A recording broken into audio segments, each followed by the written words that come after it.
रक्त पिशाचनी यानी कि एक ऐसी खतरनाक शक्ति जो कि इंसानों का खून चूस चूस कर अपनी भूख या प्यास मिटाती है। कहा जाता है कि रक्त पिशाचनी की नज़र एक बार किसी के भी ऊपर पड़ जाए तो सामने वाले के अंदर से उसकी पूरी जवानी छीन लेगी और ऐसे वो हजारों हजारों साल तक जवान रहती है। रक्त पिशाचनी कई बार शापित आत्माएं नहीं बल्कि नॉर्मल लड़कियों की आत्माएं भी बन जाती है। बहुत सारी कंडीशंस में जब कुछ लोगों की मृत्यु होती है, कुछ पर्टिकुलर सिचुएशंस में जब नॉर्मल लोगों की मृत्यु हो जाती है तो वो मरने के बाद रक्त पिशाचनी बन जाती है। कुछ ऐसे तांत्रिक, कुछ ऐसे कार्य करने वाले लोग भी होते हैं जो कि आत्माओं को कैद करते हैं और अपने हिसाब से उनसे काम करवाते हैं। और कई बार यही तांत्रिक लोग आत्माओं को रक्त पिशाचनियों में तब्दील कर देते हैं क्योंकि उसमें उनका फ़ायदा जुड़ा होता है। आज की ब्लडी वाइब्स की ये कहानी भी एक ऐसी ही शक्ति से जुड़ी हुई है। तो बिना देरी किए अभी से 10 साल पहले सन 2014 में मेरठ में चलते और जानते इस खौफनाक घटना की कहानी को। तो भाई मेरठ में पलक नाम की लड़की शादी करके आती है। पलक की शादी हुई थी मुकुल नाम के लड़के से। ये लोग एक न्यूक्लियर जॉइंट फैमिली में रहते थे, ऐसा कह सकते हैं कि मिक्स टाइप की फैमिली थी।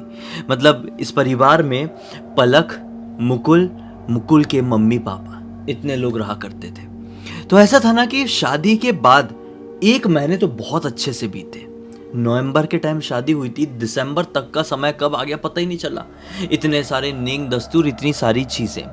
लेकिन जब दिसंबर का टाइम आया तो इसने बोली कि नहीं, अब घर पे सासू माँ खाना नहीं बनाएगी, मैं ही खाना बनाऊंगी।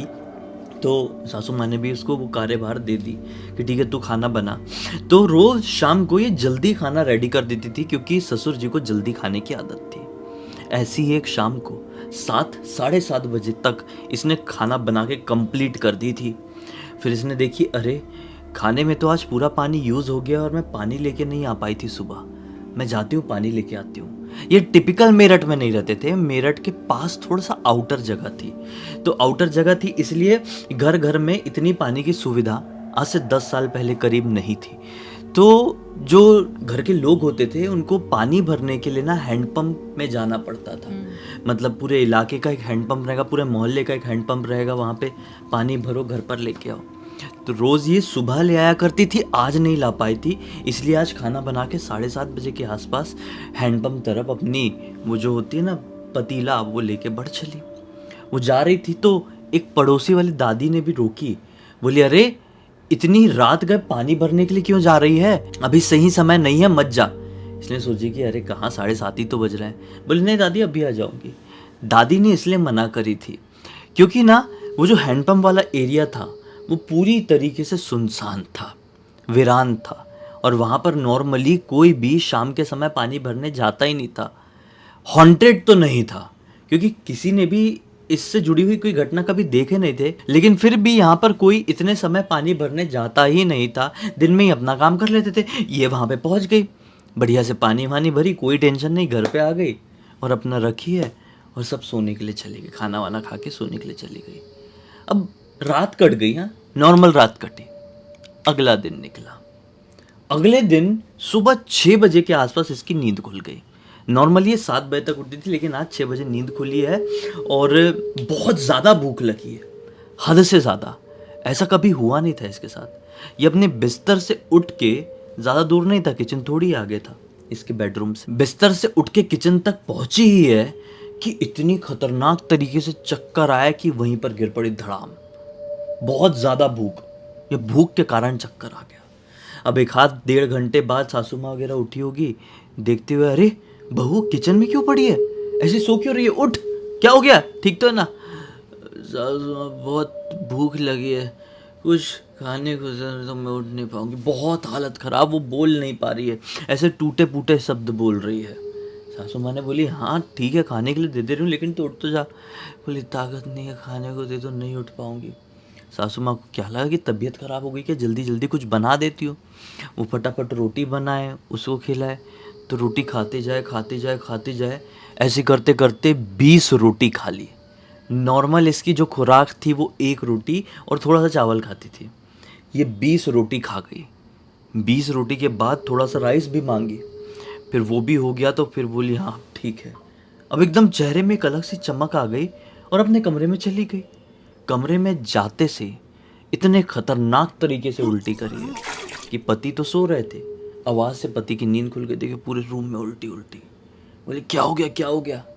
कि अपने आप को संभाल नहीं पाई और वापस से पूरी एनर्जी ड्रेन हो गई और ये बिस्तर पे गिर पड़ी। अब इसकी तबीयत बहुत ख़राब हो गई, पूरी बॉडी काँप रही है, बुखार आ गया है। डॉक्टर को बुलाकर लेकर आए तो डॉक्टर ने दे दिया दवाई, बोले ठीक है दवाई से ठीक हो जाएगा, इंजेक्शन भी दे दिया और चले गया। डॉक्टर के जाने के बाद इसको अजीब तरीके से चक्कर आए, मतलब बहुत ज़्यादा बेचैनी हुई और इसको दिखाई दिया मेरे रूम का दरवाज़ा खुला और रूम के अंदर एक औरत एंटर करी है। ये औरत दिखने में बड़ी ही ज़्यादा डरावनी है, पूरा चेहरा जला हुआ है, पूरा चेहरा लिटरली, आँख तक ऐसी फट के बाहर आ गई है, बाल वाल उधड़े हुए और बहुत गंदे। उस औरत के कमरे में आते से ही बहुत गंदी स्मेल फैल गई है और आसपास जो कुछ भी सुनाई दे रहा था, महसूस हो रहा था, सब बंद हो गया है। अब सिर्फ वो औरत दिखाई दे रही है। वो औरत आके एक कोने में खड़ी हो गई, फिर से दरवाज़ा खुला, एक दूसरी औरत आके खड़ी हुई, सेम टू सेम दिखने वाली ये औरतें। इसका पूरा रूम घिर गया, इसके बिस्तर में भी बैठी हुई है। इसके पति आते, इसको हिलाते, कुछ बोलने की कोशिश करते तो पति की बहुत धीमी धीमी आवाज़ सुनाई देती। सिर्फ उस औरत का वो हंसता हुआ डरावना चेहरा ही दिखाई देता, उस औरत की क्रीपी आवाज़ ही सुनाई देती। वो यही बोलती मुझे भूख लगी है, कुछ खिलाना कुछ खिलाना। जब ये बात सारी औरतें बोलती, कमरे में जितनी भी औरतें हैं, तो ये घबरा कर किचन में भागती और बोलती खाना दो खाना दो, और 20-20 रोटी फिर से खा जाती। मतलब एक दिन में 3 से 4 बार खाना खा रही थी और 20-25 रोटी नॉर्मली इसका खुराक था। ये एक नॉर्मल इंसान के लिए पॉसिबल नहीं है। ऐसा तो बड़े बड़े रेसलर भी नहीं कर पाते होंगे जैसा ये कर रही थी। इसकी हालत इतना ज़्यादा खाने के बाद भी इतनी ज़्यादा डाउन होती जा रही थी कि क्या ही बताएं। लगातार वजन गिरने लगा और ऐसे करते करते 15 दिन बीत गए। इन 15 दिनों में हर रात को वो एक और चीज़ नोटिस करती कि सोती अपने पति के बाजू में तो उसको ऐसा महसूस होता कि मेरे हाथ में कोई ऐसा हाथ सहला रहा है, कभी ऐसे कान में, कभी ऐसे चेहरे में। हाँ, ये पति के हाथ नहीं होते थे, आप लोग समझ रहे होंगे कि पति सहलाता होगा, नहीं, वो हाथ एकदम खुरदुरे और नाखून वाले नुकीले से महसूस होते थे। और ये पलटकर देखने की कोशिश करती थी तो उसे कोई दिखाई नहीं देता था। और फिर अगला दिन निकलता था तो सुबह होते से ही वो औरतें, वो ढेर सारी डरावनी खौफनाक औरतें इस कमरे में एंटर करना शुरू कर देती। ऐसे करते करते 15 दिन बीतते थे। तो 15 दिन बाद इसका पति देखता है कि डॉक्टर थक गया है, डॉक्टर सब हार मान गए हैं, इसकी तबीयत ठीक नहीं हो रही है, बाल इतने झड़ गए हैं कि थोड़े से और झड़ेंगे तो विग लगाने वाली नौबत आ जाएगी, ऐसी कंडीशन आ चुकी, बाल बचे ही नहीं है। तो इसको हो क्या गया है, कोई बीमारी भी नहीं समझ पा रहे इसकी। मैं किसी जानकार और समझदार इंसान से बात करता हूँ। तो पलक के जो पति थे वो अपने कोई पुराने अंकल जी, कोई मतलब जानते रहे होंगे, उनसे मिले। तो अंकल जी ने बोले कि यार बातें सुन के ऐसे लग रहा है कि उसको किसी आत्मा ने जकड़ लिया है। देखो अभी तक पलक ने अपने घर वालों को नहीं बताई थी कि मुझे औरतें दिखाई देती हैं ऐसी अपने कमरे में, ऐसी स्मेल आती है उनके पास से, रात में कोई ऐसा हाथ फिर आता है। घर वालों को सिर्फ दिख रहा था कि उसकी तबीयत खराब है, वो बहुत खाती है और खाने के बाद वोमिटिंग करती है, डेली वोमिट कर रही है, जितनी बार खा रही है उतनी बार उल्टी कर रही है। घर वालों को इतना दिख रहा है उसका पूरा शरीर कांपता है और कुछ भी बोलो तो रिस्पॉन्स नहीं देती है, सिर्फ खाने के लिए रिस्पॉन्स देती है। घर वालों को इतना ही पता है, अंदरूनी चीज़ें इसको पता थी। किसको पता थी? पलक को पता थी। तो ऐसी मुकुल ने बात की, बोले ऐसा ऐसा हो रहा है, खाना खाती उल्टी करती, डॉक्टर समझ नहीं पा रहे हैं, पूरा शरीर कांपते रहता है, हमारी बातों का जवाब नहीं देती है, और जब खाना उसके सामने रखो तो एकदम आंखों में चमक आ जाती है, पूरा सब कुछ चेंज हो जाता है, ऐसा लगता है इसकी तबीयत खराब है ही नहीं। तो अंकल जी ने बोले कि इसको ना एक मौलवी साहब से दिखा दो, हमारे पहचान के एक मौलवी जी हैं। बोले अच्छा वो कर लेंगे ठीक? बोले हाँ हाँ बिल्कुल, एक बार दिखाओ, वो इस तरह की चीज़ों के ऊपर कई बार काम किए हैं। बोले ठीक है। तो ये लेके गए उनको घर पे। तो वो आए, इसके सर पे हाथ रखे हैं और मुंह में ना ज़्यादा कुछ नहीं किए थे, आते थे सर पे ऐसा हाथ रखे, अपना आसन वासन बिछा के, और मुंह में और नाक में इत्र होता है ना, जो इत्र की इतनी सी बॉटल वो पूरी खींचती है। बोले अब बोल कौन है तू? अब इसके बाद पलक को कुछ नहीं मालूम। अब जो मैं बता रहा हूँ अब ये दूसरे जितने लोग थे परिवार वाले, उनके नज़रिए से बता रहा हूँ। तो पलक ने ऐसे ली झटके और आंख पलटा ली और पूरी ऐसी कांपने लगी और अब बताना शुरू करी कि मैं तो यहाँ पे कई सालों से रह रही हूँ। वो जो हैंडपम्प है ना, वहीं पे मेरा अंतिम संस्कार हुआ था। हैंडपम्प के थोड़ी ही आगे ना हमारा छोटा सा घर था। मेरे माँ बाप मर गए थे। मैं अपने 2 भाइयों के साथ रहती थी। एक दिन मेरा एक भाई के साथ झगड़ा हुआ और दोनों भाइयों ने मुझे झटके देकर मार डाले, बिजली के। मैं वहीं पर मर गई। सब लोगों को लगा गांव के कि मेरे कि मुझे कुछ अटैक फटैक आ गया, लेकिन नहीं, मुझे मेरे भाइयों ने मारे थे। फिर मेरे भाइयों ने वो हैंडपम्प के पास मेरा अंतिम संस्कार कर दिए थे। तब से मैं यहाँ पे भटकती थी। फिर मेरी पहचान और भी कई सारी आत्माओं से हुई, कई सारी चुड़ैलों से हुई। फिर एक आदमी आया, उसने हम सबको बहुत दिनों तक कैद करके रखा और फिर आज़ाद कर दिया ये बोल के कि तुम इतनी इतनी लड़कियों का खून पी लो, मैं तुम सबको छोड़ दूंगा हमेशा हमेशा के लिए। हम सब बंधे हुए थे उसके पास जब तक ये लड़की मुझे नहीं दिखी। एक दिन ये लड़की हैंडपम्प में पानी भरने के लिए आई और मैं जल्दी से इसके पास आ गई। जैसे ही मैं इसके पास आई तो मैंने क्या पाई कि ये लड़की तो मुझे बहुत सारा खाना खिलाती है, बहुत पानी पिलाती है। वो जो भी आदमी था वो बहुत अत्याचार करता था हमारे ऊपर, लेकिन मैं इसके पास जब से आई हूँ ये तो मुझे बहुत प्यार से रख रही है। ये मेरी बहन जैसी हो गई है। मैं इसको छोड़ के नहीं जाऊंगी, मैं इसके साथ ही रहूंगी हमेशा। ऐसा ऐसा करके सब बोल डाली। अब घर के लोग जो सुने सबकी हालत खराब, पतिदेव मुकुल की हालत खराब। बोले क्या बोल रही मेरी पत्नी, अभी शादी को 1 महीना नहीं हुआ है।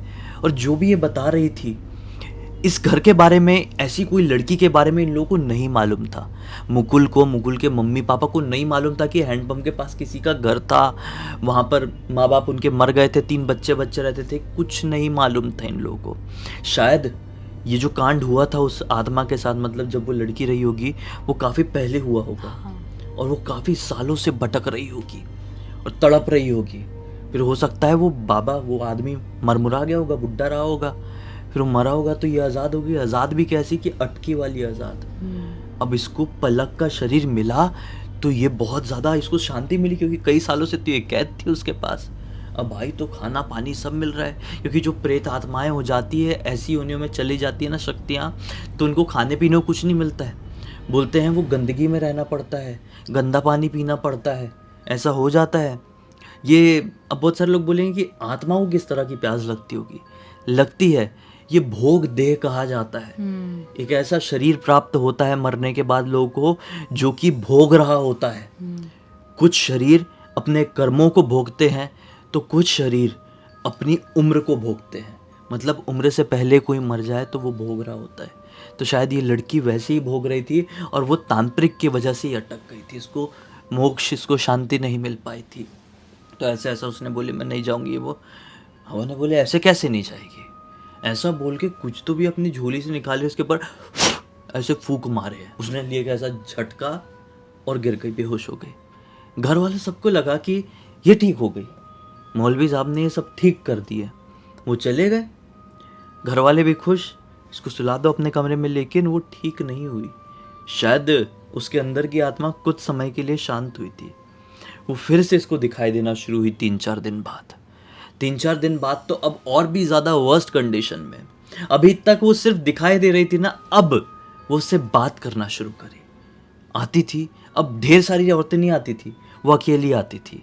स्कर्ट पहनती थी, शर्ट पहनी रहती थी, चेहरा जला हुआ नहीं दिखता था। अब बाल वाल भी नॉर्मल दिखते थे उसके। वो आती थी, बिस्तर में बैठ जाती थी और बात करती थी। दीदी आज मेरा ये खाने का मन है, दीदी आज मेरे भैया ने मेरे को ये बोला, दीदी आज मेरे ये भाई ने मेरे को मारा, ऐसी ऐसी करके बात करती थी। तो पलक ना अब बताने लगी अपने घर पे ये सारी बातें, मुकुल को बताने लगी। तो मुकुल ने समझा कि यार इतने दिन से इसके साथ जो कुछ हुआ ना, तो इसके माइंड में थोड़ा इफेक्ट पड़ गया है। ठीक तो हो गई है क्योंकि हम लोगों ने उस दिन सब देखे हैं। लेकिन जब सभी लोगों ने, मुकुल ने और पलक की सासू माँ ससुर जी ने ये नोटिस किए हैं कि नहीं इसके वज़न कुछ बढ़ नहीं रहा है और अजीब सी होती जा रही है, इसका दिमागी संतुलन जाता जा रहा है। और अब कंडीशन ऐसी हो रही है कि इसने खाना भी लगभग छोड़ चुकी है। 20-20 रोटी खाना सीख गई थी, भले उल्टी कर देती थी, अब आधी रोटी भी 2-2 दिन में खा रही है। तो फिर से डॉक्टर को दिखाना शुरू किया, फिर से बाबाओं से चक्कर चल रहे हैं। लेकिन 2-3 महीने तक ऐसा चला है और फिर से ये बिस्तर में पड़ गई और अब ऐसी कंडीशन हो गई कि जो देखे वो बोले कि अब ये जिंदा बच ही नहीं सकती, इसको अब चले ही जाना चाहिए, ये इतना भोग रही है, इसको मर जाना चाहिए, ऐसा लोग बोलने लगे। ठीक है, तभी इसको शांति मिलेगी। ऐसे ही एक दिन मुकुल के घर पे इनके कोई रिलेटिव आए जो कि कहीं बाहर ही रहते थे, दिल्ली साइड। आए और देखे, बोले कि अरे क्या कर रहे हो तुम, इसके शरीर में खून ही नहीं बचा हुआ है, तुम लोग नॉर्मल किसी को भी दिखा रहे हो, फर्क नहीं पड़ रहा है तो छोड़ दिए हो क्या? बोले नहीं, हम तो पागल हो गए दिखा दिखा के, इसकी बीमारी समझ में नहीं आ रही है, इसको क्या लग गया यही समझ में नहीं आ रहा है। वो अंकल जी ने बोले कि इसका खून ख़त्म हो गया है, पहली बात तो इसको दिल्ली लेके चलो, वहाँ पे इसका कुछ दिन ट्रीटमेंट कराओ, वापस लेके आओ और फिर देखते क्या हो सकता है। उसको दिल्ली लेके गए हैं, थोड़ा ट्रीटमेंट वगैरह हुआ है, उसकी हेल्थ में थोड़ा सुधार आया, लेकिन उस चीज़ में नहीं आया, वो ऐसी पड़ी है, आंख बंद है, थोड़ा वेट हल्का सा बढ़ गया ये कह सकते हैं। घर पे आने के बाद एक तांत्रिक बाबा को यही अंकल जी ने भेजे। वो तांत्रिक बाबा आए हैं और फिर उनको जो भी अपनी प्रक्रिया, जो भी झाड़ फूक करनी थी, वो 8 से 9 घंटे तक किए हैं और बोले हैं कि अगर आप लोगों को खुशहाली से रहना है तो जो पूरा इलाका है ना, उस इलाके को भूल जाओ या फिर ये घर छोड़ के चले जाओ। उस इलाके में कदम नहीं रखना हैंडपंप के आसपास, चाहे जो हो जाए। फिर इन लोगों ने कसम खा ली हम कभी नहीं जाएंगे। उसने भी कुछ ऐसे प्रोमिसेस मांगी कि मुझे ये चाहिए, वो चाहिए, मुझे मुर्गा चाहिए, मुझे मटन चाहिए। उसकी ख्वाहिशें पूरी की गई और फिर फाइनली 8-9 घंटे के इस अनुष्ठान के बाद उसकी हालत ठीक हो पाई है। बहुत बड़ी बात है कि ठीक हो गई, क्योंकि ऐसे सिचुएशन में आने के बाद बहुत कम इंसान होते हैं जो ठीक हो पाते हैं, क्योंकि जो आत्माएं होती है ना, उसके शरीर को खोखला करते करते उसको चूसते चूसते वो ख़त्म कर देती है धीरे धीरे। वो तो उसकी किस्मत अच्छी थी, अच्छे टाइम पे अच्छे लोगों के पास लेके गए, ट्रीटमेंट करवाए, दवा और दुआ दोनों साथ में करवाए, इसलिए वो ठीक हो पाई। सही बात है। और इस मामले में ऐसे ही था कि इस प्रेत आत्मा को वो जो तांत्रिक रहा होगा जिसने पहली बार कैद किया था, उसने ऐसी स्थिति में लाकर खड़ा कर दिया कि उसको ना शांति मिल सकती है और ना ही वो प्रॉपर अपनी प्रेत योनि में भटक सकती है। वो बहुत फंस गई थी। लेकिन किस्मत अच्छी थी अपनी यहाँ पर पलक की कि जब ये ख़त्म ही होने वाली थी पलक, तब किसी रिश्तेदार ने देख लिया और बोले कि नहीं ऐसी ठीक नहीं होगी, ऐसा ऐसा इलाज करो, और फिर ठीक हो पाई। इस पूरी घटना की जानकारी किसी और ने नहीं बल्कि खुद पलक ने हमें इंस्टाग्राम पर लिखकर बताई। हमने सोचा कि पूरी दुनिया को बताना चाहिए जिससे सभी को सीख मिले एक अलग सी जानकारी। इसी एक नोट के साथ अब इस कहानी का अंत करते हैं। अब तक इस वीडियो को देख लिए तो लाइक ज़रूर कर देना, चैनल को सब्सक्राइब करके बेल आइकन दबा के ऑल के ऑप्शन में क्लिक करना, क्योंकि इसी तरह के हैरान कर देने वाले खौफनाक वीडियोस डेली आप लोगों के सामने लेके आते रहते हैं। इंस्टाग्राम के लिंक इस वीडियो के डिस्क्रिप्शन बॉक्स में मिल जाएगी, क्लिक करके डायरेक्टली वहाँ पर पहुँच जाना। और इसी तरह की कोई भी कहानी, टॉपिक या जानकारी आप लोगों के पास भी है तो लिख भेजना, हो सकता है हमारा अगला वीडियो कल आपके हिसाब से ही बन रहा हो। तो चलिए कल फिर से मिलते हैं, तब तक के लिए बहुत बहुत धन्यवाद। आपका दिन शुभ हो।